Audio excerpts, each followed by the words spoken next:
Bem-vindas ao Colo de Longe, o podcast que fala sobre os desafios, as vitórias, os perrengues e as trocas de quem é mãe fora do Brasil.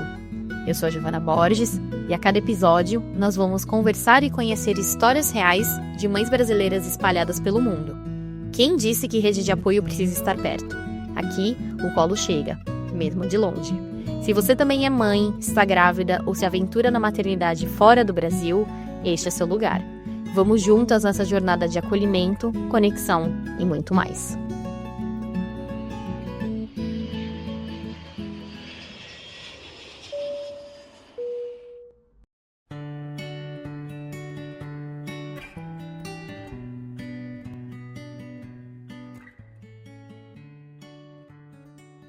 Às vezes, a maternidade não começa com uma gravidez, começa com uma decisão, com um chamado, com um caminho que ninguém te ensinou a percorrer.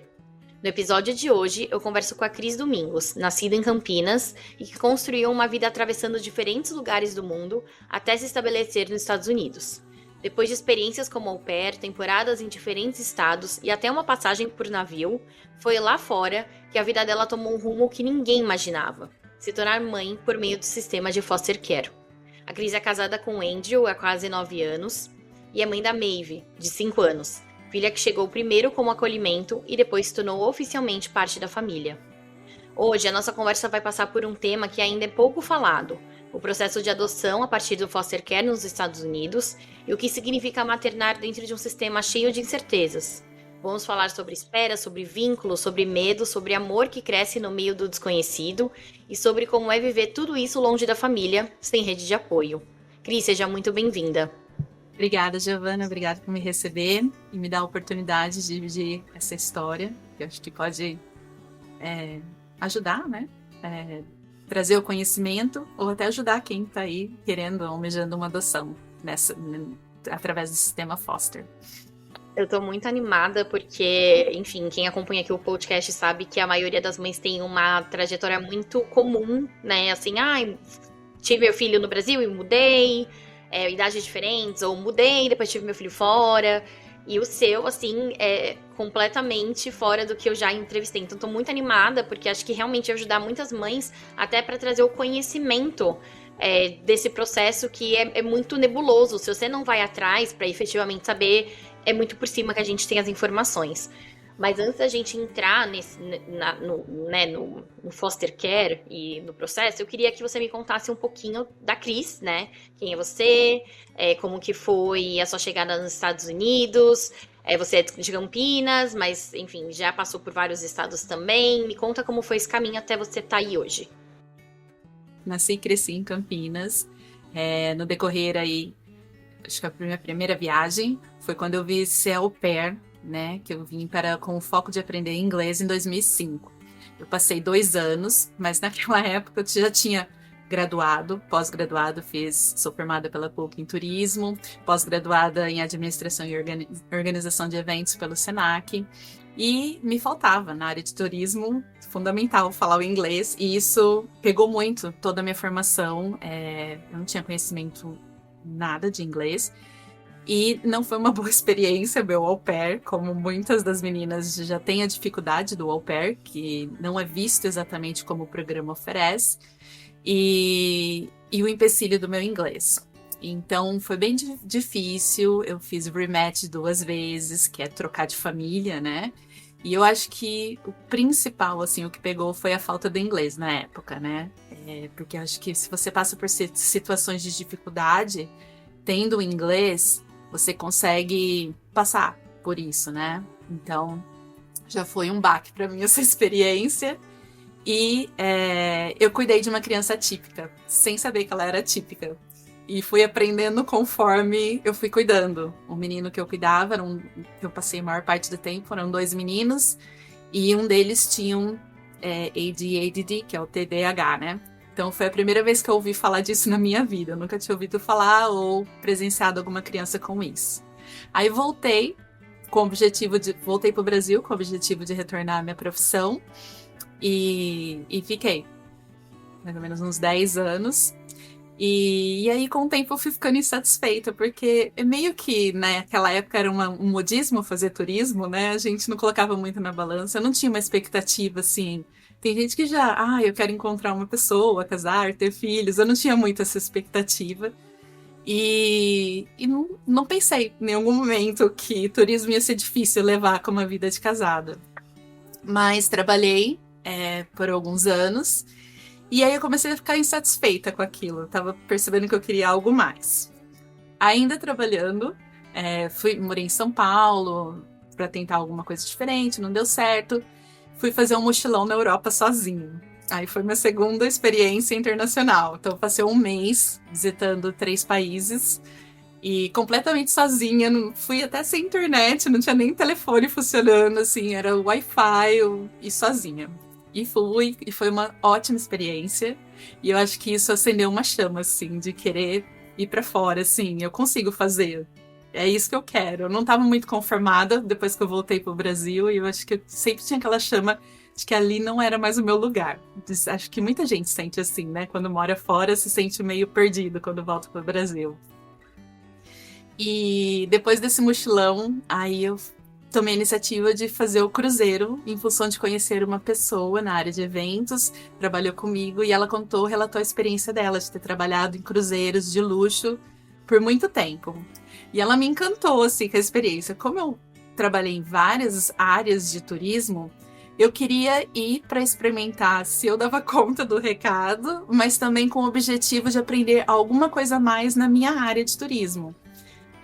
Falei, quase ninguém que eu conheço tem essa experiência, eu quero provar disso. E morei 8 meses a bordo. A empresa que eu trabalhei já não existe mais, faliu nos últimos anos. Mas foi uma experiência incrível. Eu embarquei na Europa, fiz toda sul da Europa, a estação sul da Europa, fui para o Brasil, desembarquei na Europa. Só que nesse meio tempo eu tinha uma deficiência, não exatamente uma deficiência, mas uma limitação ortopédica, e que já estava me dando uns alertas, uns probleminhas no decorrer da minha vida. E aí despencou no navio. Então eu praticamente saí do navio, consegui concluir o meu contrato, mas eu praticamente saí sem andar. O que eu não esperava, que eu achava que era uma inflamação de esforço físico, porque realmente é muito esforço físico no navio. Eu fui surpreendida quando eu procurei um médico, que eu já havia trabalhado com especialistas de ortopedia, encontrei um grande profissional em Campinas, que me recomendou a pessoa específica para o meu caso, e ela falou assim, isso requer uma cirurgia de risco, porque o seu caso é bem delicado, a gente não tem garantia de que você vai andar mais, ou se você conseguir, essa cirurgia vai durar 10 anos. Isso me chocou, porque quando você está ali, né, naquele auge, desafiando e descobrindo novas coisas, e de repente você se depara, não vou andar mais, como assim? Então foi um baque, né, todo esse processo. Aí eu fiquei em um período de 1 ano, fiz 2 cirurgias, basicamente de cama, na casa dos meus pais. E todo o dinheiro praticamente que eu tinha feito no navio, eu gastei porque foi tudo particular. Eu já não estava trabalhando, então foi todo o tratamento, todas as cirurgias para fisioterapia, hidroginástica, tudo particular. Quando eu estava prestes para receber minha alta, definitivamente, ela falou: agora você tem todos os cuidados, eu não tenho equilíbrio, então, assim, dependendo do que eu vou fazer, eu não tenho equilíbrio, eu não posso forçar mais meu pé. Naquela época eu nem andava direito, assim, eu andava meio mancando ainda. E ela falou: você já tá com alta, você pode voltar, né? No Brasil, eu poderia aposentar e conseguir qualquer trabalho com aquelas vagas especiais. Isso o Brasil concede. A medicina do Brasil é muito mais avançada em qualquer outro lugar, né? Aqui onde eu moro hoje, na América, isso não existe. Então, não existe, não é visto como uma deficiência o que eu tenho. Porém, eu não tenho certos movimentos no pé. Meu pé praticamente move para cima e para baixo, não faz os movimentos laterais. Não tenho equilíbrio. E não sei o que me passou na minha cabeça. Eu tinha amigos do navio que vieram. Eles sempre me perguntavam: ah, você morou na América, você fez au pair na América. E eu nunca demonstrava interesse em voltar. Sim, me sentia perdida no Brasil, mas não pensava em voltar. E não sei que cargas d'água que passou na minha cabeça. Conversando com uma amiga na época que eu tava em recuperação, ela falou: olha, eu tô aqui em Boston, morando, né, num lugar e tal, e você não quer vir? Aí eu falei, mas o que eu vou fazer? Ela falou, de repente você aplica para estudante. Foi esse o meu flash, né, principal. Ela falou, olha, eu tô num lugar, então ela me deu toda a estrutura, porque ela tava aqui já, e já tinha outras pessoas também que eu conhecia, então, vim, né, naquela esperança, não tô sozinha, mas aqui quando você chega, dessa forma que eu vim da segunda vez, o baque é muito diferente, porque as pessoas estão aqui sobrevivendo. Então, é diferente quando você tá num lugar que você pode contar com as pessoas, que é fácil, todo mundo te dá uma mão, te ajuda. Não, aqui se sente meio perdido, né? Então, foi um baque. Eu apliquei para estudante, já é uma idade mais avançada, né? E não fui negado, mas eles ficavam me pedindo para provar evidência, né? Prova de evidência, alguma coisa assim que eles usam. E isso foi 3 vezes. Mas nesse processo todo, logo que eu cheguei, em 1 mês eu conheci o meu esposo.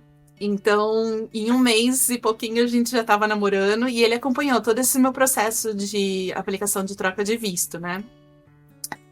E aí foi que eles ficaram pedindo evidência, e eu falei assim, agora deu. Não sei se eles vão me pedir mais evidência ou se eles vão me recusar e eu vou voltar pro Brasil, porque eu não vou ficar aqui ilegal, eu quero ir embora. Aí em 6 meses ele me pediu em noivado. E aí com 9 meses eu tava me mudando pro apartamento dele, que é em outro estado. A gente se conheceu online e ele morava em outro estado, no estado vizinho. E aí, 1 mês antes de casar, já tava morando com ele e a gente casou em 1 ano. Então foi muito rápido todo o processo que aconteceu, né?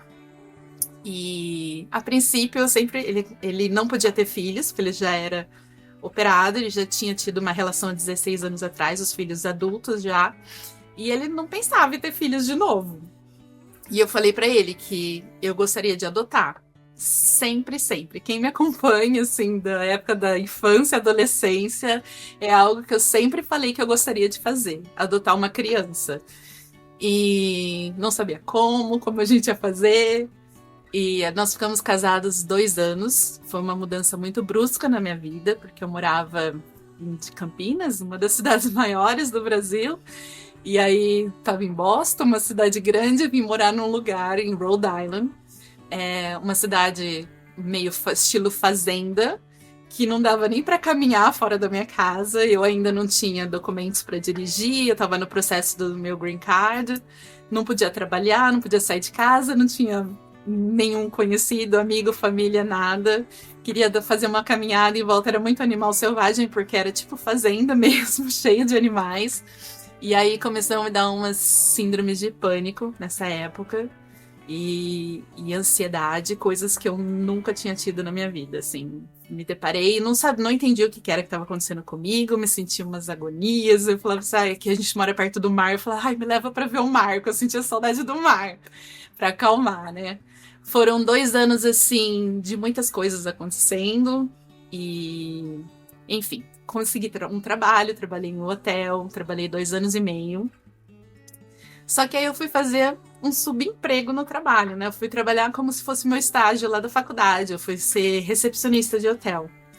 E como todo mundo sabe, é muito estresse, é muito puxado. Ainda mais você não dominando 100% a sua língua, a cultura de um ambiente de trabalho, né? Que pra mim foi a primeira vez realmente trabalhando. Então, foi muito estressante. Muito estressante. E não estava afetando, de certa forma, a nossa relação, né? Porque sábado, domingo, feriado, é isso que é o turismo, né? É você trabalhar para os outros curtirem, né? Então, não estava rolando. E aí ele falou, olha, se você quiser, você não precisa trabalhar. E calhou da gente comprar nossa casa, mudar do outro lado do estado. E logo começou a pandemia, né? Nesse processo, então eu já tô sem trabalhar, fazia um tempinho aí com todo esse processo da compra da nossa casa. E aí, acho que bateu assim, quando deu 4 anos e pouco de casamento, a gente sentiu que estava faltando alguma coisa na nossa família, né? E aí ele falou, você quer ver o processo de adoção, ver como funciona? Então a gente começou a pesquisar processos de adotar no Brasil, que a gente viu pela nossa idade, né? A gente já estava numa idade mais do que limite, ele é 11 anos mais velho que eu, então falei, é um reloginho, né? Porque querendo ou não, você tem que ter uma disposição física para aguentar uma criança, né? E aí a gente viu que pelo Brasil não ia dar, ficar numa lista de espera não ia rolar. Aí a gente começou a estudar opções de adotar fora da América, mas aí tinha aquela adaptação, você tem um gasto para ir para outro país, se adaptar. E aqui também existe uma possibilidade. Eu não sei, eu não conheço todas as opções, mas foram as que a gente teve acesso. E tem uma opção que é através de um programa da Igreja Católica, se não me engano, que você adota, mas é uma adoção comprada, vamos dizer assim. É até estranho, porque para mim me remete.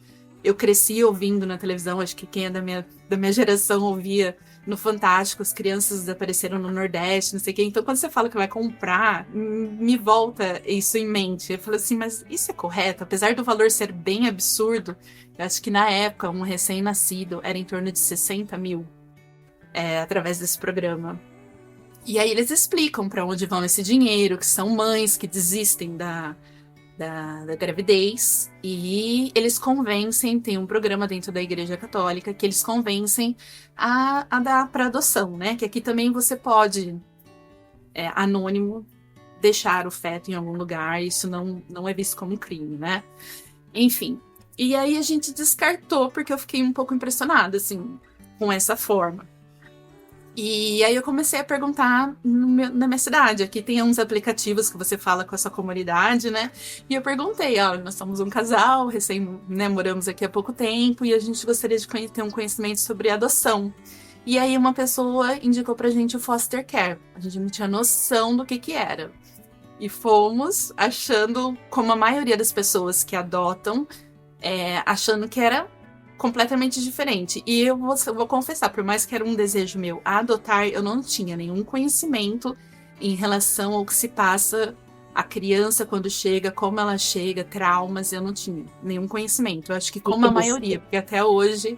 Eu ia até te perguntar isso. Eu ia te perguntar exatamente isso. Assim, eu não sei se como o Andrew já era pai, né? Os filhos adultos. Eu acredito que ele também não tinha conhecimento, mesmo sendo americano, né? Não é uma coisa que você sabe até você ir procurar. E aí você chegou no momento de falar, a gente viu no Brasil, viu no exterior. Eu queria saber, assim, por curiosidade mesmo, por que vocês optaram por primeiro ver no exterior do que nos Estados Unidos? Foi mais por curiosidade de, vamos explorar as nossas opções? Ou porque no sistema dos Estados Unidos é mais complicado? Que assim, muito leiga, assim, a minha opinião de leiga. Quando a gente ouve sobre adoção nos Estados Unidos, me parece um sistema muito complicado, né? Não que no Brasil não seja, mas parece assim, nossa, deve ter muitas pedras no caminho e tal. E às vezes, em outro país é mais fácil. Eu vejo muitos americanos, por exemplo, adotando chineses, né? Que vão até a China adotar uma criança chinesa. Eu fico pensando, será que é mais fácil todo esse processo burocrático? E aí, tudo bem, existe o custo de ir para a China, mas às vezes lá ir num orfanato, escolher a criança e trazer de volta, não tem muita burocracia. Como, assim, passou na cabeça de vocês procurar no exterior por ser mais fácil, teoricamente, ou vocês também nem... Foi só assim, estamos pesquisando? Não, a gente estava pesquisando e tem muito entendimento sobre adoção. A gente não tinha, hoje eu vejo que a maioria das pessoas que... É normal, as pessoas veem a nossa história e falam, eu gostaria tanto de adotar uma criancinha pequenininha, nananã, com aquele muito encantamento, né? E é exatamente, totalmente diferente a situação. Eu acho, na minha experiência e minha honesta opinião, as pessoas que têm conhecimento de foster care, que sabem a realidade dessas crianças, acho que eles buscam formas alternativas, porque foster care não se fala com dinheiro, não tem custo. Por nossa parte, a gente não teve que pagar nada. Mas eu acho que é o que você vai passar com uma criança vindo do foster care. Porque se você tem uma mãe na China que simplesmente desistiu da gravidez, as chances de você ter uma criança com trauma e que você vai ter alguma síndrome, alguma situação, challenge, né, com essa criança, vai ser bem menor. Então, eu acho que é isso, que tem um grande movimento de americanos indo adotar fora do país, assim, buscando outras opções de adoção. E Cris, Imagino. Não sei se essa é a única razão. não, mas acho que faz muito sentido o que você falou. E eu acho que a gente pode começar a falar muito do foster care, assim. Eu acho que tem muita gente que deve estar ouvindo a gente agora, que deve estar se perguntando, mas o que é o foster care? Qual que é a diferença entre você acolher uma criança e você adotar diretamente? Existe essa possibilidade? Então, queria que você trouxesse agora essa parte mais teórica, né? De como que funciona, por que vocês optaram pelo foster care, quais as diferenças entre o foster care e um processo comum, se existe, né? Que você falou que tinha vários processos. E por que vocês optaram por ele também, né? Eu acho que é válido saber. Foster Care é um programa que tem o objetivo de retornar as crianças para as famílias. Não necessariamente para adoção, não é voltado para adoção. Porém, muitas dessas crianças não retornam para a família, infelizmente. Muitas nem são adotadas, crescem e vão para abrigos. Eles chamam aqui casas, né, para adolescentes. E eles moram junto com outros adolescentes que por algumas questões não foram adotados no processo ou porque já tinham a idade avançada quando aconteceu alguma coisa. Então, quando a gente opta por o programa Foster Care e você fala que você quer adotar, o programa em si, as pessoas envolvidas no programa não te olham com um bom olhar. Porque o que eles querem, o que eles esperam de você é que você seja uma família acolhedora. Então, aqui não existe... como chama a instituição onde a criança vai no Brasil? Quando não tem família? Desculpa, me fugiu a palavra agora. Orfanato. Então, aqui não se tem orfanatos. Então, o que se tem? Vamos relatar uma situação. Então, a polícia recebeu um chamado e foi na casa de uma pessoa que o vizinho estava escutando gritos. Não sei. Ok, teve uma abordagem nessa família e foi descoberto que teve um abuso. Sei lá, N tipo de abuso com as crianças dentro da casa, ou aconteceu alguma coisa que essas crianças não podem ficar com os pais, ou que os pais estão colocando a vida dessa criança em risco. Eles vão tirar essa criança e aí eles vão imediatamente entrar em contato com as famílias do foster care e perguntar se você pode fazer um respite, se você pode receber essa criança. Então, eu não tive, no meu período de foster care, eu não tive nenhuma coragem de fazer isso, recebi algumas ligações, mas quando você tem entendimento disso, é uma grande questão, porque imagina, do jeito que eles pegam essa criança, ela chega às vezes geralmente é assim que eles chegam, eles estão trabalhando para mudar isso, mas ele chega com um saco de lixo, com algumas pecinhas de roupa, às vezes não deu nem tempo de pegar o sapato, que é muito comum as crianças saírem sem um chinelo, um sapato no pé, e chega assim na sua casa, sem os brinquedos que ela ama, sem os objetos que ela gosta, uma cobertinha, não tem nada. Então, imagina a criança que vivenciou, experienciou alguma coisa e chegar nessa situação para você, às vezes no meio da noite. 2 da manhã a polícia chega, ou alguém da vara da infância local, que aqui é DCF, DCYF, tem várias nominações, dependendo do estado, e batem na sua porta quando você aceita. Então, a gente tem um treinamento, né? Tem todas as etapas para se tirar a sua certificação do foster, e uma delas a gente aprende, né, como acolher essas crianças, o que ela precisa para acalmá-la, o que você pode fazer com ela. Muitas vezes você não vai ter roupa para acolher essa criança, então aí que entra a questão, se eles perguntam muito, você é envolvido com alguma religião, você faz parte de alguma igreja, porque geralmente as pessoas na igreja ajudam nessa questão quando você está fazendo isso. E foi aí que pegava pra gente, porque a gente não tem família, a gente não nem amigos aqui, nada. Então, a gente sabia que ia ser muito difícil aceitar essa opção.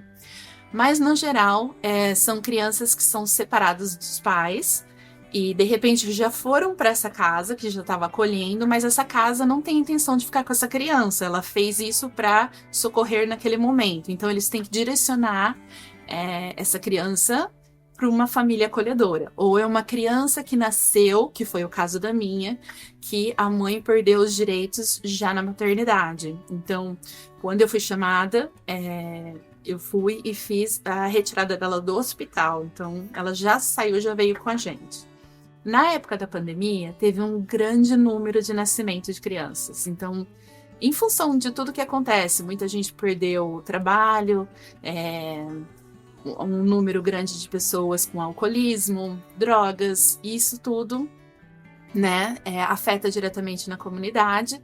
Então, ao contrário de hoje, por exemplo, hoje o cenário é completamente diferente, mas naquela época eu fiquei surpresa, porque depois de entrar em contato com eles, você faz todo o seu... Vou passar um pouquinho das etapas. Então, você procura a vara da infância, né, no seu estado, que aqui geralmente é DCF, DCYF. Você pode optar por fazer direto com eles ou através de agências de adoção, que aí eles fazem esse intermédio, você não precisa ter muito acesso. Eu não fiz dessa forma, então eu não tenho muito conhecimento, mas eu sei que eles te poupam, às vezes, de ter um acesso direto com os pais e com a serviço social, coisas desse tipo. Então, depois eles vão checar sobre os requisitos básicos, então a idade mínima que você tem que ter, se você tem estabilidade financeira, checar os membros da família. Eles passam por uma entrevista, todos os membros da família, você passa por uma psicóloga que investiga a sua vida inteirinha. Eles checam o seu background para ver se você tem alguma ficha criminal, se você está em estado de saúde e mental para receber, para estar apto para fazer parte do programa. Eles vêm investigar a sua casa, porque existem algumas regras que você tem que seguir. Então, em questão de segurança, em questão de como você monta o quarto da criança, até a disposição da cama, tem várias coisas que a gente tem que seguir as regras. E depois você começa a fazer um curso, né? Um curso, na minha época, como foi por causa do Covid, foi totalmente online. Foram muitas horas de curso semanalmente. Acho que a gente fez por um mês. Acredito, uma vez por mês, mas era uma ou duas vezes por semana, mas por um mês quase. E foi bem longo esse curso. Só que nada compara com a prática, porque assim, tudo que eu ouvi não foi o suficiente. Muita coisa eu aprendi depois, que aí você começa a se integrar em grupos de ajuda, de suporte local, né? Reuniões semanais online, que você dividir. Às vezes a maior situação, você não tem com quem dividir a sua situação, né? O que você tá passando. Então, esses grupos acolhe as pessoas por região. Então, você conta a sua história e eles te aconselham, te dão direção do que fazer, como fazer. Então, ajudam muito a gente. E enfim, é isso. Aí depois que você faz esse treinamento e você espera a sua certificação. Só que nós não recebemos uma certificação. Passou 3 semanas e eu comecei a receber ligação. E é muito dolorido, porque a gente tem em mente alguma coisa. A gente começou com a ideia de adotar uma criança de 6 a 8 anos. E depois de estudar, de fazer o curso, né? A gente meio que se assustou um pouquinho. Então a gente resolveu descer a idade para recém-nascido menor. E enfim, e aí eu comecei a receber ligações. E eram todos pequenininhos, de 3 meses, muitos recém-nascidos. Muito. E é uma incógnita, porque você preenche, é muito burocrático o programa, para você aplicar, né? É muita papelada. Eu falei que acho que é até mais papel do que eu preenchi pro Green Card, para pegar os meus documentos americanos. É muito papel. E aí eles não leem. Quando você recebe essas ligações, se você está disponível a pegar a criança, eles não leem aqueles pré-requisitos, que é muito semelhante à adoção no Brasil. Se você você aceitaria crianças em certas condições, com alguma síndrome, que passou por quais os tipos, diferentes tipos de situações, se veio através, enfim, e se vai colocando, né? Só que quando eles ligam e eles falam exatamente, olha, eu tenho uma criança de, exemplo, 3 meses, ela precisa ser acolhida, e você nunca sabe o que está acontecendo com os pais, a história dessa criança, eles não vão entrar em raça, eles não vão entrar em detalhes do caso, o que está acontecendo, é meio que assim, você responde no escuro e você abraça. Então, quando você fala assim, você só vai conhecer a criança ali no momento, né? Claro que o nosso objetivo inicial era a adoção. Então, é um baque, assim, porque eu cheguei no hospital, aí ela já começa, olha, não pode ter muita intimidade, você não pode beijar a criança, você não pode... Tem todas as regras que a gente aprendeu antes, mas ela era uma recém-nascida, prematura de 7 meses, que tinha tido problemas de respiração, estava entubada. Quando eles me ligaram, eu falei, como que eu vou cuidar de uma criança entubada? Não sei, eu não tenho suporte, eu não sei se eu sei passar por isso. Aí, como eu já tinha aceito uma outra criança e nunca me deram o que ia acontecer, nunca me ligaram de volta, então a gente não ficou colocando muita expectativa. E independente se eu quero adotar ou só ser uma família foster, você tem que passar pelo programa foster. Você não adota de imediato.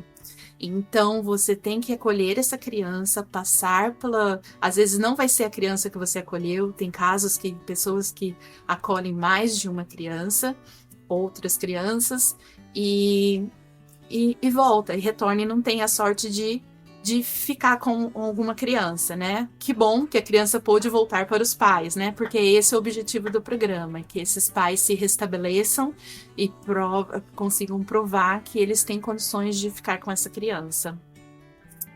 Mas a gente ouve muita história triste também, né? De crianças que voltam e voltam para o programa. Tem famílias que falam, olha, eu fiquei com uma criança foster que ela veio para mim 3 vezes e cada vez que ela volta é pior, porque o trauma aumenta e essa criança vai crescendo numa situação que ela não se vê o futuro dela ali, né? Fica todo bagunçado, que ela... E volta, né, dos ou próprios muda de casa. É muita coisa, né, Cris? Quando Eu as nem crianças imagino. têm trauma, né? Muitas famílias não aceitam e falam que não quer aquela criança. Então acontece de algumas crianças mudarem muito de casa. Então imagina, né? É muito difícil para eles. E eu acho que é essa parte que muitas pessoas desconhecem. Que independente de foster care, uma criança, ela não é... Todo mundo fala, porque a mãe dela não quis ela. Não, a mãe dela sempre quis ela. Ela tem contato com a mãe até hoje. A mãe biológica está presente na vida dela. Então, são situações completamente diferentes. Não é todo pai e mãe que vai abrir mão, né? A gente tem que entender, existem inúmeros motivos e razões. Às vezes a pessoa não teve condições na vida, se deparou em situações que, né, ela tá perdida. Às vezes é por uma questão de saúde. Às vezes uma pessoa que fez escolhas erradas na vida e chegou em situações diferentes. Então, uma coisa que eu sempre tento é não julgar, né? Assim, minha opinião, ela tá errada, mas o quão de suporte ajuda quando eu converso eu tenho acesso à família biológica, e eles falam, ela dava muito trabalho quando era pequena, mas o quanto ela recebeu uma assistência, ela recebeu uma terapia, ajuda, né, médica quando ela precisou, enfim. Então, não cabe a nós julgar, sabe? Eu tento não me envolver, porque querendo ou não, você acaba ficando próximo e você acaba pertencendo a uma história de outra pessoa, querendo ou não, mesmo que indiretamente. Então, a gente tenta não se envolver, mas eu vejo ela com os olhos de... É uma pessoa que chegou algum motivo teve para ela chegar no meu caminho, né? Então, eu trato ela com muito respeito. É assim que eu a vejo. E Cris, você comentou que vocês sempre tiveram um objetivo de adotar no final. Então, querendo ou não, vocês queriam fazer o foster com o objetivo de ficar com aquela criança, indo pro risco de ficar ou não ficar. Enfim, a gente vai chegar no processo da sua filha, mas vocês passou na cabeça de vocês em algum momento falar, cara, se a gente não conseguir adotar em X tempo... eu acho que eu não vou mais passar por isso, porque é o que você mencionou várias vezes na nossa conversa. Nossa, pode ser muito exaustivo para as famílias que acolhem. Ficar indo e voltando, você nunca sabe o que vem, como você mencionou várias vezes. E eu sei que tem famílias que optam só por fazer o foster, eles não querem adotar, eles querem só acolher. Tem muitas famílias que querem também só acolher, mas muitas delas, eu acho que a maioria, quer adotar. Mas passou na cabeça de vocês por algum segundo, assim, e se a gente não conseguir adotar? E se nunca vier alguma criança que seja elegível pra gente, que a gente queira brigar pela criança, de certa forma, tipo, não, a gente quer essa criança e tal, vocês continuariam com o fostering só assim, só pra acolher? Ou eventualmente vocês iam falar, ai, gente, se não é pra continuar, né, avançar o sinal e adotar, eu acho que pra gente deu, porque não tá confortável? Olha, eu acho que cada um sabe o que consegue passar, né? Eu, sinceramente, não conseguiria. Não conseguiria. A gente foi. Pediram pra gente se a gente gostaria de continuar. Até por questão física, estrutura física na nossa casa, a gente não tem espaço, porque você tem que ter um quarto extra, não pode misturar as crianças, né? Mas eu não sei se eu conseguiria só fazer o foster. Porque a minha, ela tem uma demanda muito grande. E a gente ainda tá naquela fase de entender, né? O que ela tem. Todo dia é um desafio diferente, porque ela sim, mesmo que ela veio bebê, recém-nascida, ela carrega muito trauma, né? Da gestação dela, que afetou ela, querendo ou não, fisicamente, né? E então, pra mim, assim, eu não sei se eu conseguiria. Eu admiro muito quando eu ouço uma mãe que teve filhos, né, até biológicos, e fala, eu tenho duas, três crianças sei lá, num espectro autismo ou uma outra situação, porque, gente, é muito puxado. E sim, sem suporte, morando fora, longe da família, longe de todo mundo, é muito, assim. Eu sou mãe oficialmente há 2 anos e pouquinho, né? Porque a gente adotou ela com 2 anos e meio. Mas eu tenho ela desde que ela nasceu. E eu não tenho um dia sequer de descanso. Não tive, assim, um período para um jantar, que foi a professora dela, porque ela tem muita ansiedade de separação. Ela não se conecta com as pessoas com facilidade. Eu não sei se isso são questões do foster, porque desde que ela nasceu, ela passa por visitas semanais com a mãe, né? E as visitas eram meio caóticas para ela, mas o que eu sempre ouvia, ela não vai lembrar disso. Pode deixar, porque ela saía assim por 1 ano, até 1 ano e meio, eu levava ela pessoalmente nas visitas, né? Eu não podia ter contato com a mãe biológica, eu meio que tava no anonimato, e eram em lugares sigilosos, assim, com supervisão, e eu tinha que me esconder, vamos dizer assim, do lado de fora. Então, até a questão psicológica minha afetou muito, sabe? Porque começou a me afetar muito, muito, todas essas questões. E para ela, eu ficava imaginando, né? O ambiente que ela estava, às vezes não era um ambiente apropriado para criança, e ela podia ir. No começo eu sabia que era 1 horinha, depois a gente não sabia se era de 1 a 3 horas que ela ficava lá. E que começou que, depois de 1 ano, eles me tiraram de levar ela pessoalmente. E aí que negócio pegou, porque para ela começou a virar bem traumatizante, porque eles vinham na minha casa, batia na porta, retirava ela aos prantos, ela entrava em carros diferentes, com pessoas diferentes, não sabia para onde ia, quanto tempo ia ficar, eu não fazia ideia de como estavam lidando com ela. E por mais que você tá cuidando dessa criança, né, tomando conta dela, você não tem autonomia dela, porque a autonomia ainda é os pais, por mais que eles estão em alguma situação que eles não podem responder por essa criança. É até contraditório, né? Porque não pode ter a criança, mas eles que respondem pela criança. Então, coisas simples assim que eu queria colocar ela em aula, porque eu via que ela era uma criança extremamente hiperativa. Com 1 ano e 6 meses, ela começou sinais de hiperatividade muito grande. E eu queria colocá-la em aula de natação, alguma coisa para ela, sabe? Tudo era um empecilho, eu não podia, porque a mãe não queria. E aí, se eu falasse, a mãe eu tinha que abrir o lugar que eu estava indo, e aí eu não queria que a mãe tivesse esse contato no nosso ambiente, onde a gente estava levando ela, então era tudo muito complicado. Cortar o cabelo dela eu não podia, tudo eu tinha que pedir uma permissão. Fiquei muito surpresa o dia que ela chegou em casa com a orelha furada, e ninguém tinha me contado nada.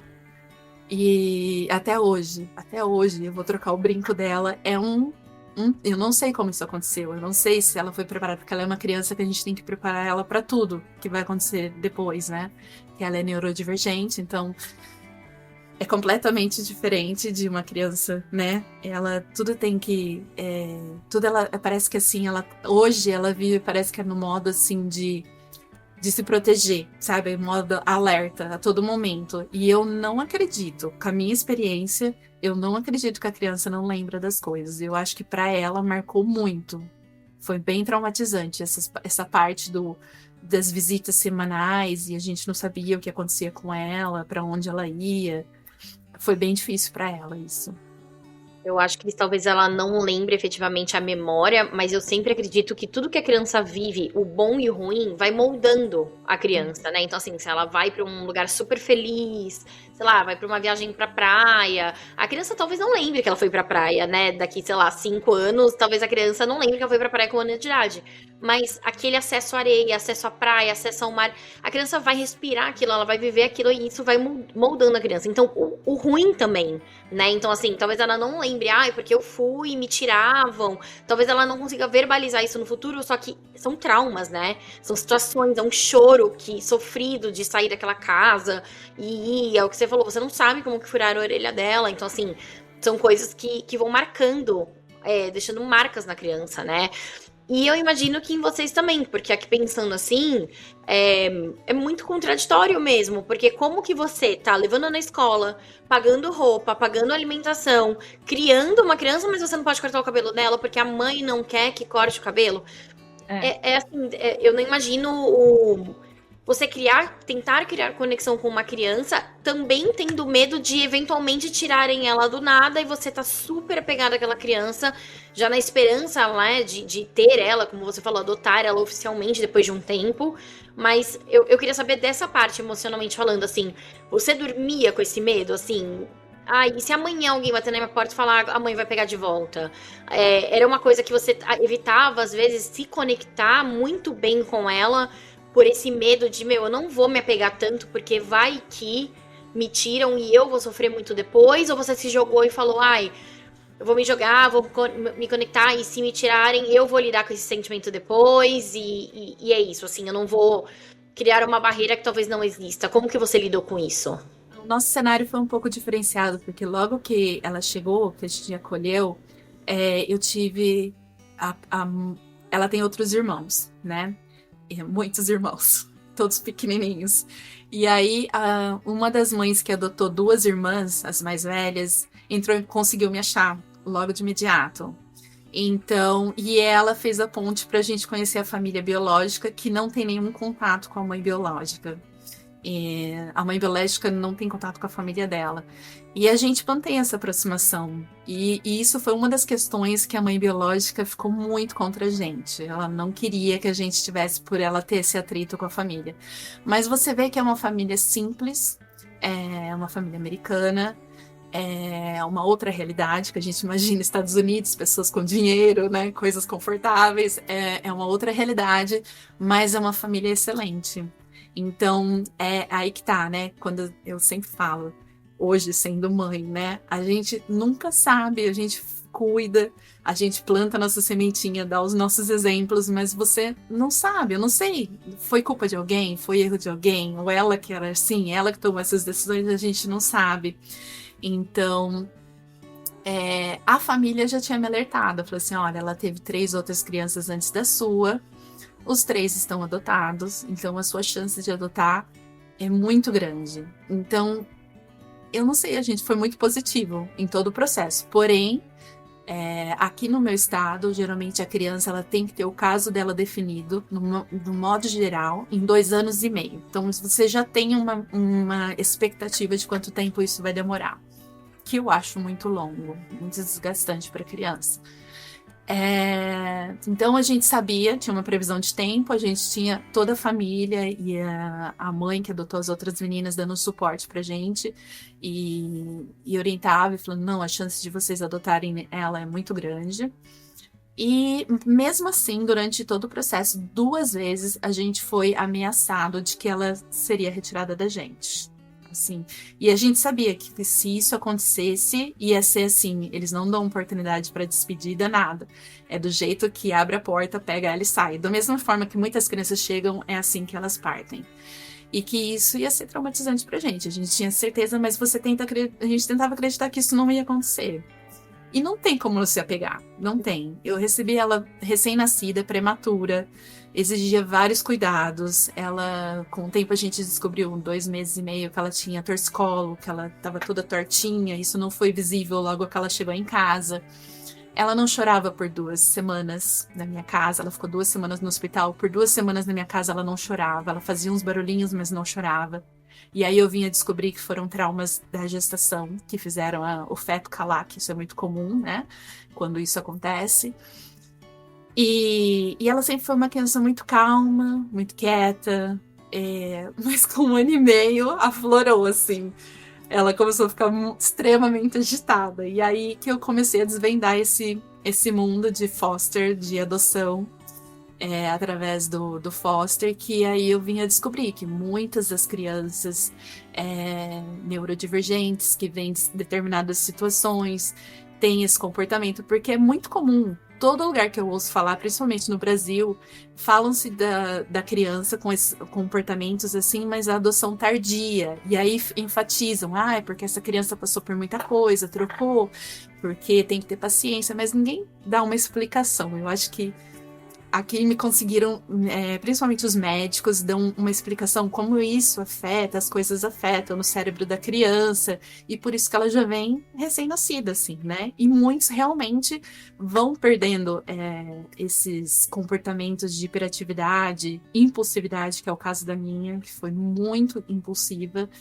E eu fiquei muito perdida, não sabia lidar com isso. Meu marido ficava assustado, ele não queria muito relar nela nesses momentos de crise, porque eu falava, gente, ela é pequenininha, mas é muito difícil, eu não sei conter. Aí as pessoas, não, você que não sabe conter.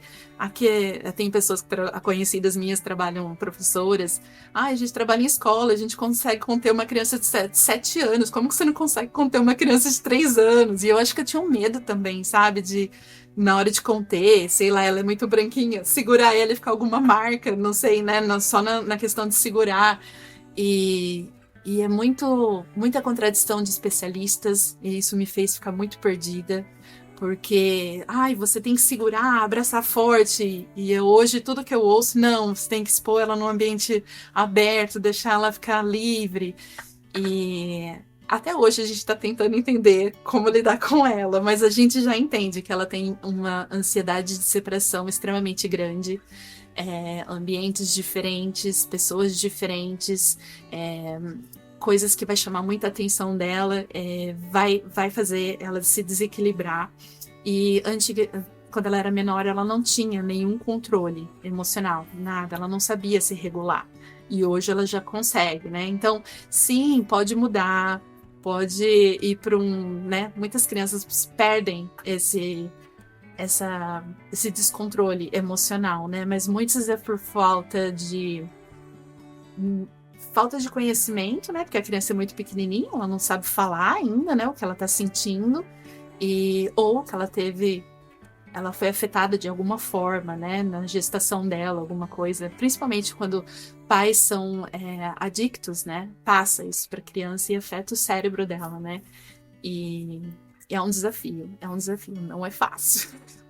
E Cris, falando da questão também emocional, eu acho que muitas mães, assim, eu digo, eu tive meu filho, engravidei meu filho e tudo mais, a gente passa por momentos de incerteza também, assim, não é porque você né, engravidou e pariu e tal, que você sabe tudo. Muito pelo contrário.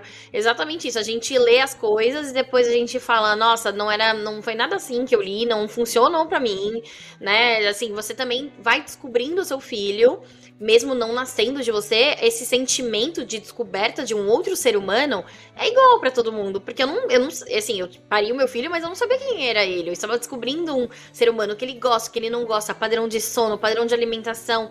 A gente passa por tudo isso e é uma ansiedade para muitas mães, não ter resposta, principalmente mãe de primeira viagem. Acho que a segunda a gente já meio que, né, já sabe, já percorreu ali o caminho, mas mãe de primeira viagem a gente sempre tá muito ansiosa, né?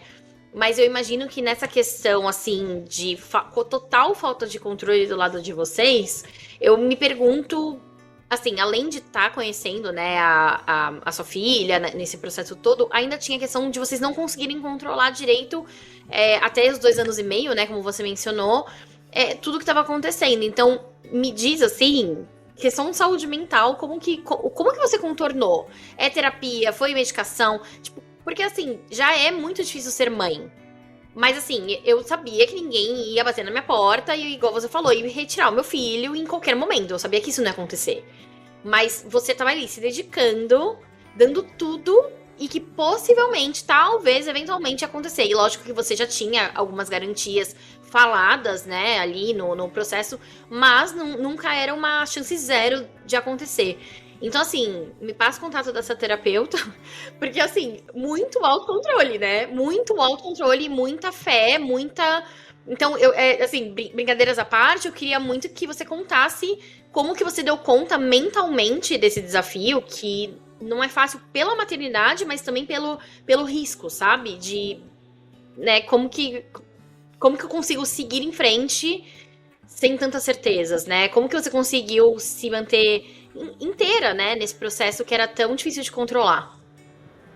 Olha, quando a gente, acho que no maternar, né, já tem aquela questão de crítica, de, né, por eu ter adotado, por eu ter, ai, você é louca fazendo isso, ai, você sabe o que vai acontecer se pega uma criança, porque vai trazer o que o pai e a mãe você vai sofrer. Então, essas críticas, no momento que você está passando por tudo isso, é muito difícil, né? Mandaram vídeos, na época eu lembro que um menino adotivo de uma mãe brasileira em Portugal, um menino matou a mãe. Me mandaram o vídeo falando, eu não quero que você faça isso porque isso vai acontecer com você. Olha isso, o estado que chegou a situação. E sem falar que foi o ápice da educação positiva, né? Que todo mundo vendia curso online, não sei se você se recorda, foi bem nessa época. E o que todo mundo falava quando eu chamava a pessoa para conversar no particular, isso não culpa ela. Eu tenho até uma profissional em questão que ela era adotada. E ela falou muito ríspida comigo, muito mal. Ela me tratou muito mal. Ela falou assim: não faça isso com a adoção, não culpe a adoção. Você que é culpada, ela é assim por sua causa. E é isso que a maioria fala, que é o descontrole dos pais, a forma que os pais tratam a criança que reflete como a criança se comporta. Só que aí eu tenho uma outra questão. Eu tenho os 3 outros irmãos que têm 2 mães diferentes e passaram por situações diferentes. Uma delas não teve nem contato com a mãe biológica. Ela foi retirada na hora do parto e nunca mais viu a mãe biológica, porque ela nasceu em outro estado e o estado tira o direito da mãe de imediato. Então ela já foi para a mãe adotiva. E aí eu fico pensando, as 3 crianças estão passando pelo mesmo problema. Então, assim, nós 3 somos 3 mães incompetentes que adotamos e não sabemos cuidar. Uma delas, inclusive, acho que ela adotou 5 crianças, que eu não tenho contato com ela, que é uma antes da minha filha. E aí eu fico pensando, é muita desinformação, é muito julgamento, é muita falta de apoio. Então eu acho que a gente começou a se fechar, sabe? A gente se colocou numa redoma tentando nos proteger nessa época. Foi muito difícil. Sem falar que quando eu saí com ela do hospital, a mãe, ela sente uma revolta, né? Quando ela recebe a informação de que ela vai perder a criança. Então, eu tive que sair, parecia cena de filme. Quando a gente saiu, eu recebo a ligação, eu tinha 1h30 para buscar ela no hospital. E eu não tinha nada, eu tinha o berço, o quarto, mas eu não sabia que sexo que viria, qual a idade da criança, nada. Então eu tive, assim, acho que foi 40 minutos para eu providenciar as coisas essenciais para receber aquela criança sem saber se ela ia ficar comigo. E você, de imediato, você não tem uma ajuda deles, né? Você é por sua conta, no começo. E eu lembro que eu liguei para uma amiga do Brasil que tinha acabado de ter neném. Ela falou, peraí, eu tô aqui amamentando, eu vou olhar no quarto, pega uma listinha, pega uma caneta e um papel. E você vai anotar tudo que é de essencial que precisa para receber um bebê da sua casa. E eu fiz uma lista. E, literalmente, eu fui na Target e comecei a comprar. Coloquei tudo no carrinho. E meu marido não estava em casa, ele tinha ido trabalhar. E por sorte, Deus sempre faz as coisas certinhas. Colocou um anjo, uma brasileira, no grupo enquanto eu estava fazendo o curso do Foster. Ela também estava fazendo. E ela que foi comigo no hospital fazer a saída da bebê no hospital. E eu tava muito perdida, muito nervosa, porque ainda mais falar com o médico, né? Que você não domina totalmente o inglês. E fala que era muita informação e minha emoção estava, né, super alta. E era muita informação, era muito médico, e vinha enfermeira e vinha falar, olha, se você me perguntar o que falaram pra mim, não lembro de nada. Eu tava anestesiada. E aí me viram e falam, eu acho que a mãe vai tentar te encurralar na hora da saída. E você tem que sair de sigilo. Ela falou, eu vou chamar um segurança. Então eu saí escoltada. E ela falou, a gente vai fazer essa colocar a criança rápido, o carrinho dela no carro, no seu carro. E você sai a tiro e eu vou sair atrás de você e vai vir um segurança. E foi assim que a gente saiu. No fim, nem teve segurança, foi só a serviço social dirigindo atrás da gente. E eu desesperada, porque eu não sabia com o que eu tava lidando, quem que era essa pessoa. Eu tinha que manter, até hoje, a minha casa é em sigilo, ela não tem ideia de onde mora. Eu não sei se ela já conseguiu descobrir alguma coisa, mas a princípio, por nossa parte, ela não sabe onde a gente mora, não sabe o nosso sobrenome, nada disso, o que a gente faz. Então a nossa conversa é sempre muito superficial. Ela não oferece risco, mas as pessoas que estão em volta dela oferecem risco. Deu tudo certo. Mas no decorrer do processo, enquanto ela estava fazendo as visitas em lugar com supervisão e sigiloso, eu fui encurralada, que eu vim descobrir que era um criminoso, enquanto eu estava no estacionamento, que estava lotado o estacionamento, e ele viu eu deixando a criança. Ele chegou mais cedo para acompanhar a chegada da criança. E era uma pessoa que nem era o pai da minha filha, mas ele estava com ela naquele momento. E eu não sabia quem que era. Eu vi que o cara tava, né, me encarando o tempo inteiro que eu tava lá. E depois eu vinha descobrir. Depois que eu falei com a serviço social, puxaram as câmeras, aí descobriram que era um cara que tinha acabado de sair da cadeia. E que era de um risco muito alto. E eu ali sozinha. E eu falei, meu Deus, ele viu meu carro. Aí meu marido, não, calma, porque o filho dele é policial. Ele falou, fica calma, porque a gente já passa, né? E eu tirei foto, tal, do carro que ele tava. E aí a partir disso, eu saía, sabe aquele modo assim, ai meu Deus, vai acontecer alguma coisa. Isso começou a me afetar. Eu já tinha vindo daquela ansiedade que eu tava tendo da época que eu tava trabalhando, morando isolada, que me afetou de uma maneira completamente diferente. Eu nunca tinha vivenciado aquilo. E aí passei por isso. Então, eu pedi ajuda no meu grupo fechado de pessoas, e eu falei, gente, eu nunca fiz terapia, eu acho que eu preciso, porque eu não tenho com conversar, e eu tô ficando assim, sufocada, e eu preciso conversar, o meu marido já não aguenta mais eu falar com ele, porque também é homem, né, não tem... E eu preciso, acho que, de uma ajuda profissional. E aí uma prima me indicou essa pessoa maravilhosa, que a princípio foi uma terapia para mim, mas eu acho que foi voltada mais pro Foster. Ela me ajudou muito, assim, conforme a Maeve foi crescendo, ela me ajudava, ela me dava dicas de como conter, né, acalmar, colocar o gelinho na mão dela, nossa, várias dicas. Ela me ajudava, ela pesquisava, falava várias coisas, e essa pessoa foi, assim, uma bênção na minha vida, por quase que todo o processo. Ela ficou comigo até quase, eu não lembro se ela ficou até a adoção. Eu acho que ela foi até depois da adoção. E ela me ajudou muito, assim. Eu digo que não foi uma terapia pra mim, específico. Foi pro que eu estava passando. E foi excelente. Eu recomendo todo mundo esse tipo de ajuda, porque de repente você começa, que foi o meu erro, eu comecei a confiar em 2, 3 pessoas em volta e de repente aquela pessoa tá mais ali por curiosidade ou vai vir com algum julgamento, não é uma pessoa que sabe conversar, falar alguma coisa apropriada e vai te deixar ainda pior, né? E eu acho que o ideal é ajuda um profissional, né? E isso me ajudou bastante. E Cris, eu queria muito que você me falasse como foi viver tudo isso sem rede de apoio, porque você falou várias vezes, ai, família não tinha, amigos não tinha, tinha o pessoal da comunidade, né, foster care, que vocês trocavam ideias e tudo mais, mas é o que você chegou a mencionar, é uma brasileira que foi comigo e tudo mais. Você acha que se você tivesse tido uma rede de apoio, por exemplo, se você tivesse morado no Brasil, adotado no Brasil, você sente que seria diferente? Lógico que, né, de novo, é sempre uma utopia. Como seria no Brasil, né? É muito difícil saber, né, na prática como seria. Mas você acha que esse processo foi um pouco mais pesado porque você sentiu que, assim, eu tenho eu e meu marido e não tenho nem com quem. Claro, né? Depois a terapeuta acho que super te ajudou, como você acabou de falar. Então não é uma rede de apoio física, mas é uma rede de apoio mental, mas físico, né? De ajudar ali e tal, não teve. Não sei se você pensa por um lado assim, e não teve, mas foi bom, porque a gente também conseguiu manter tudo muito confidencial, não envolver outras pessoas. Porque daí teria, sei lá, o carro da avó, o carro do avô, que poderia entrar numa jogada, como você acabou de mencionar. Então foi mais fácil nesse sentido, porque era você e seu marido só, mas também mais pesado, porque não tinha ninguém pra dividir, não tinha ninguém pra ajudar, né, nos cuidados. Então, como que você se sente, assim, tendo passado por todo esse processo sem rede de apoio? Olha, cada família é uma família. A maioria da família tem o apoio da família.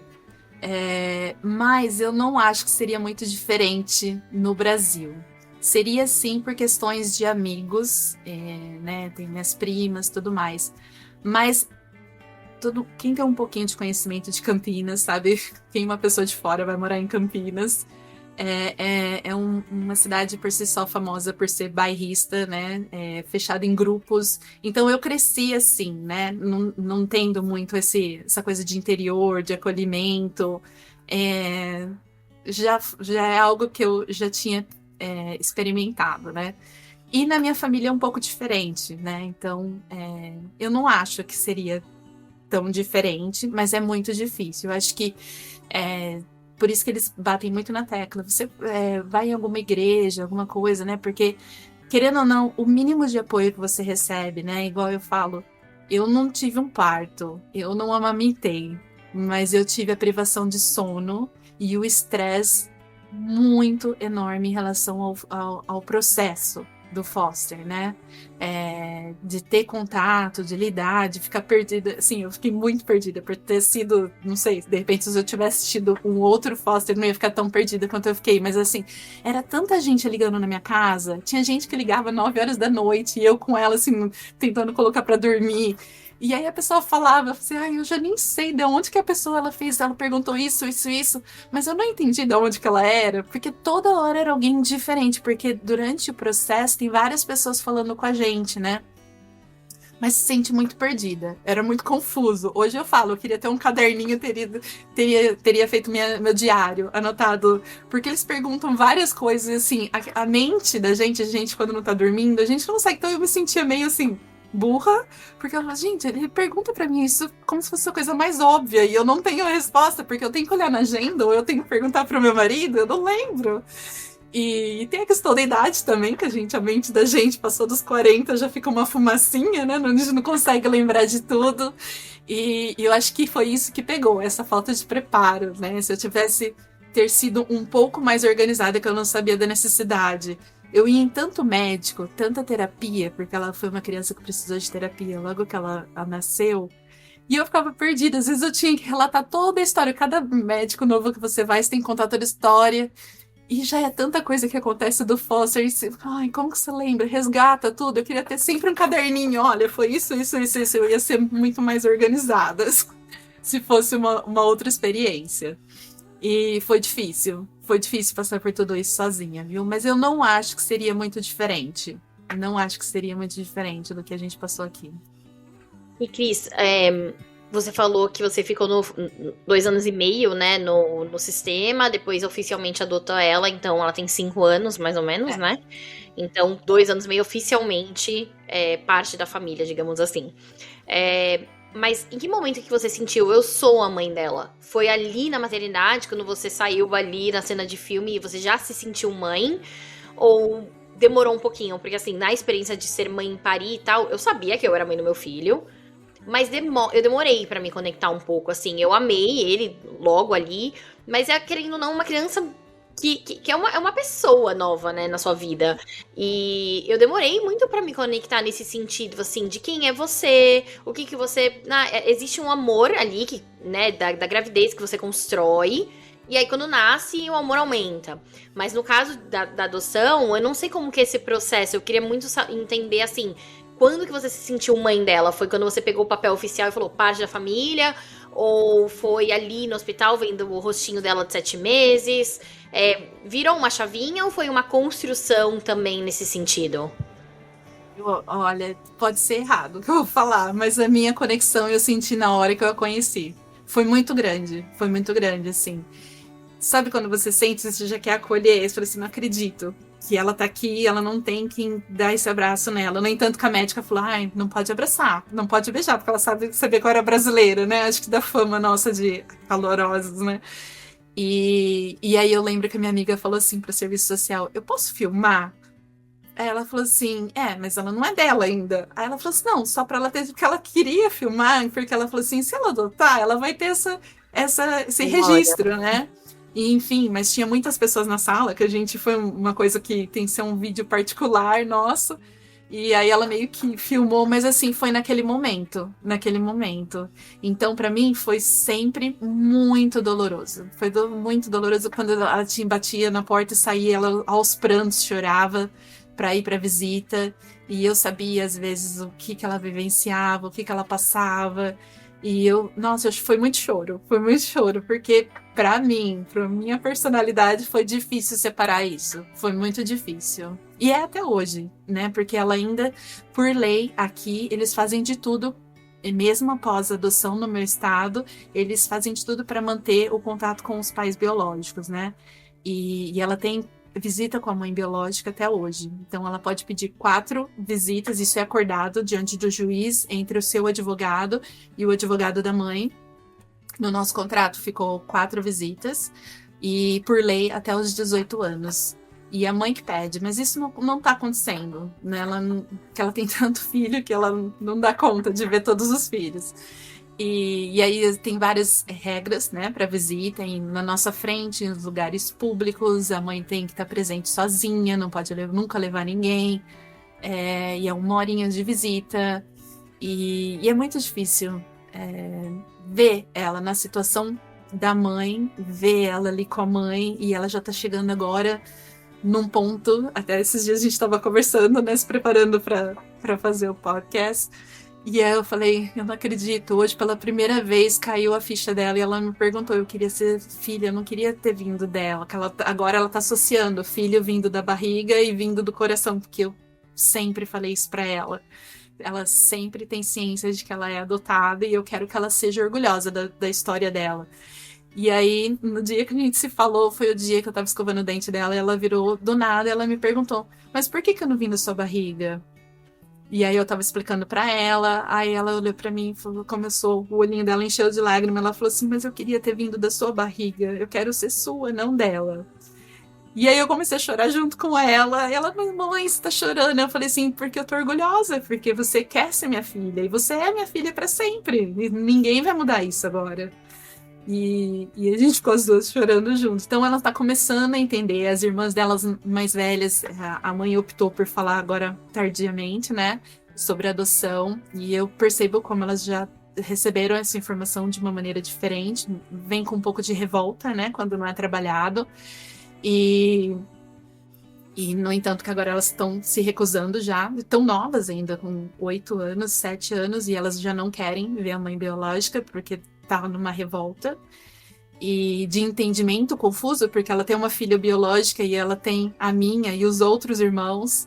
Então eu acho que pra gente é confuso tudo isso, toda a história, né? Imagina para uma criança tão pequena. E o que que te surpreendeu mais na maternidade através da adoção, né? Você comentou lá no comecinho, foram muitas coisas que a gente já comentou, então vou relembrar o pessoal que tá ouvindo, que você sempre quis ser, você nunca imaginou ser mãe, não era uma coisa que passava na sua cabeça, né, ali naquele tempo, mas que se você fosse, sempre ia ser via adoção. Mas quando, né, aquela gente também tem um sonho, uma imaginação do que é uma adoção, de como que vai ser o processo. E quando a gente vive, como a maioria das coisas, né, a gente tem uma expectativa e a realidade é diferente. Mas eu queria que você me dissesse o ponto positivo, né? Porque assim, a gente falou de várias pedras no caminho durante aqui o podcast, porque não tem como negar que existem. Mas o que te surpreendeu positivamente nesse processo da maternidade? Assim, eu tinha uma expectativa, sempre soube que queria isso, e apesar de ser difícil, isso aqui foi uma surpresa muito grande. Olha, então, só fechando o que você falou, eu acho que eu tive a certeza que ela era minha quando eu bati o olho nela. Mas eu acho que quando eu peguei, a gente adotou, foi pra corte, assinou o contrato e ela é sua, eu acho que isso deu um alívio, sabe? Assim, não tô mais presa nessa situação. Tô, pela questão da visita, mas agora é confortável, é nossa, sabe? Eu queria saber o que te surpreendeu positivamente na maternidade através da adoção. Eu vou falar uma coisa que eu acho que é até, assim, o fato de eu não querer ter filhos, eu acho que eu vim do parto. A minha mãe teve muita complicação, foi um parto muito sofrido e difícil para minha mãe. E acho que traumatizou ela, de certa forma. A gente nunca conversou muito bem sobre isso, mas é algo que eu ouvi durante toda a minha vida, todo o meu crescimento, o quanto foi difícil o meu parto, o quanto ela sofreu. E eu não sei se isso que fez alguma coisa em mim eu não querer ter filho. Eu não sei se foi daí. Nunca, para mim, associo a sofrimento. Ao contrário de muita gente, alegria, vida. Eu não sei de onde veio isso.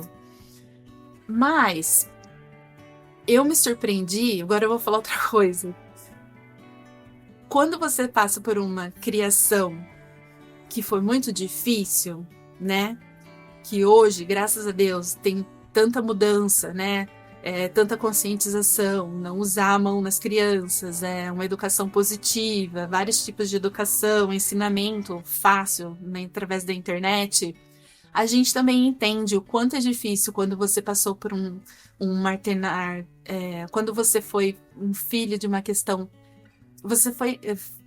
Me fugiu as palavras agora.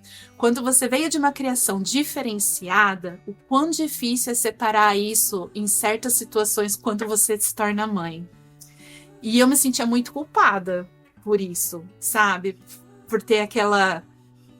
Estava sempre plugada ali. Não, não posso fazer isso. Sabe assim, eu acho que a terapia me fez ter consciência do que eu tinha que ter alerta em relação a ela, as dificuldades que eu passava com ela. Então, é muito difícil, acho que se torna mais desgastante, porque você tá sempre naquele alerta, sabe? Eu não posso fazer isso, eu não posso repetir isso, eu tenho que manter minha calma, eu não consigo manter a calma, o que eu faço agora? Quando você tem uma criança desafiadora, eu gostaria de dividir com as mães que passam com isso. Não se sinta culpada.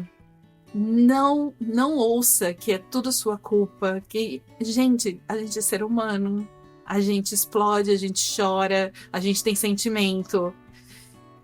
Uma criança que é igual a minha, que foi muito impulsiva, graças a Deus, agora ela já tá tendo controle mais da situação, mas que você apanha da criança a todo momento.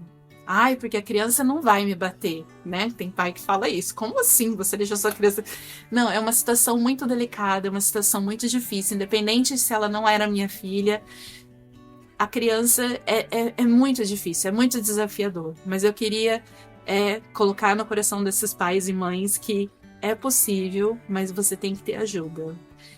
Não é abrindo com todo mundo, é procurando especialistas e pessoas que vão te ajudar, te orientar, terapia parental, procure ajuda, né? Tá aí. Hoje, se você não consegue pagar, você tem acesso a YouTube, você tem acesso às redes que te fornecem isso, e você vai ouvir diversas opiniões, mas você tem, hoje acho que está muito mais fácil, né, esse tipo de ajuda, porque é muito desafiador,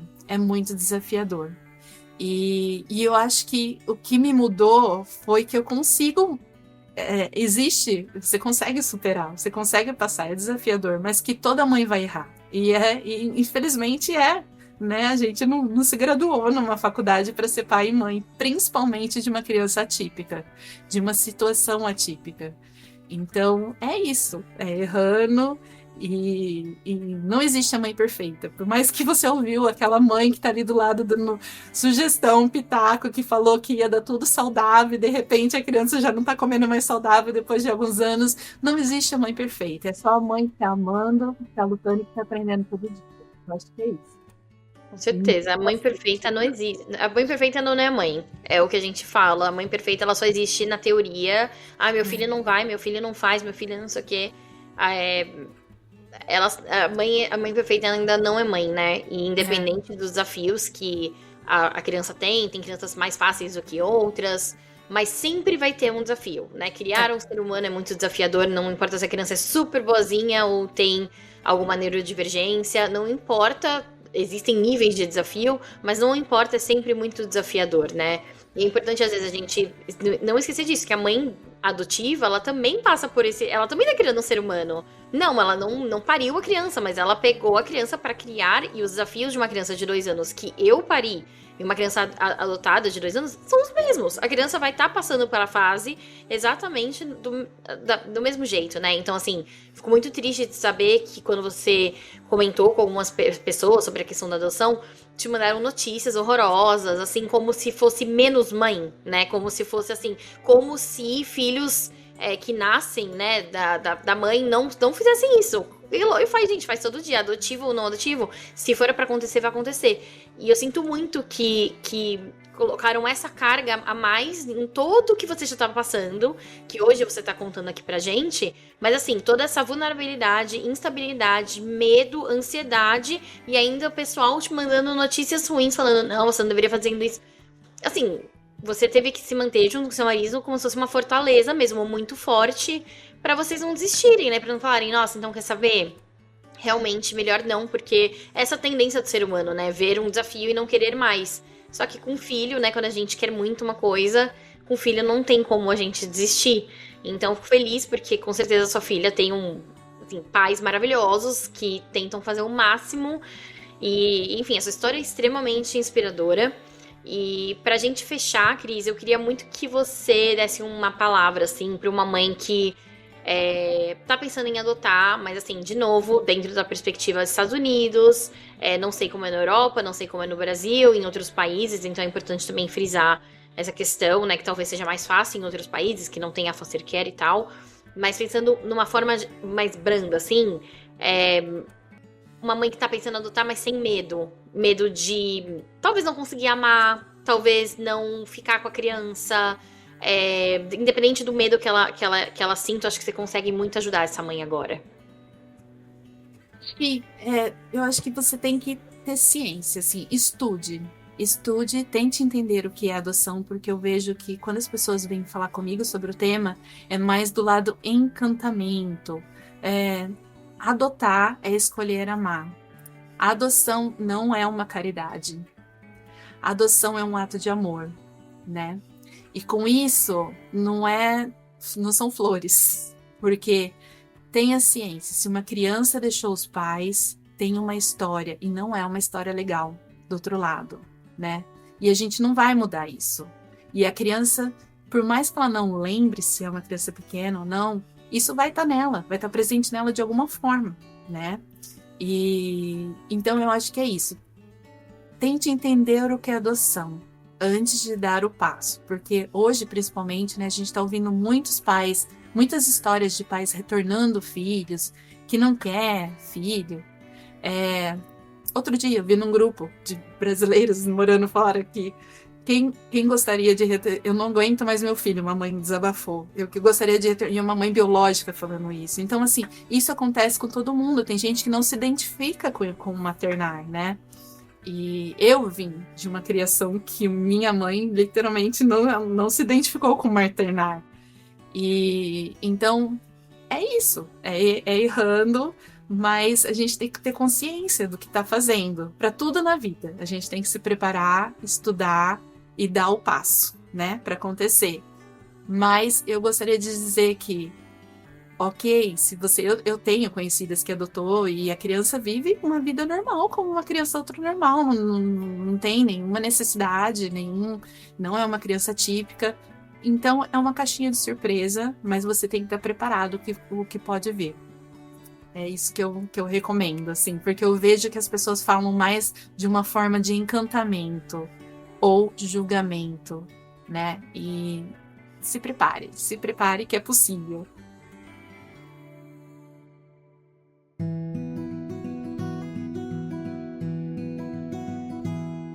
Obrigada por acompanhar mais um episódio do Colo de Longe.